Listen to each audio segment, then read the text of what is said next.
I think something that probably every parent wonders before they first start disciplining their kids is you kind of wonder about this idea, okay, well, how do you spank? Like what sort of advice, what do I do? I remember when our son Zeph was being born and he's starting to get to that age and I'm just thinking, okay, I remember asking the question, and in hindsight it sounds like a stupid question, but I had never spanked my child before, and I just said, I remember asking someone at the church who had raised kids or very godly, I said, so what do you do after you spank the child? And like, do you talk to them? Like, what do you do?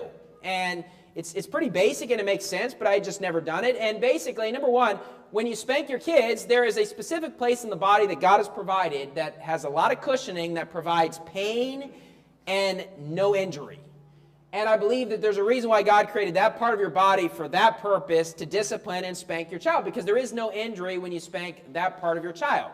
It leaves a red mark and then it's gone in like 10 minutes, right? If you cannot control your temper, then you need to wait as a parent until you can to discipline your kids, because you should not spank out of rage where you're just going to lose it.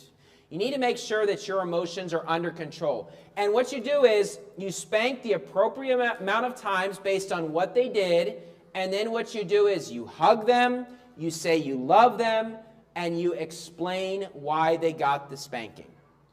And other parents would say the same thing as me. 99% of the time, they immediately hug and say, I'm sorry, Daddy. Right? That's what the kids do. So you spank under control, the specific place in the body that God has provided, and you make sure you hug them and you explain and talk to them. You don't want these emotions to be going further, because that's the thing about spanking. It's dealt with immediately, and then the situation is gone and those emotions are gone. Look, if you spank your child and then just say, now get away from me, you're messing up majorly. Because you're going to develop this, your kids are going to start to cry, and you're going to develop this attitude with your kids where they're going to get bitter and mad at you because of how you're doing it. Spanking is not fun, but the way you do it is you spank, you hug, you explain, you say that you love them, and that's how you do it.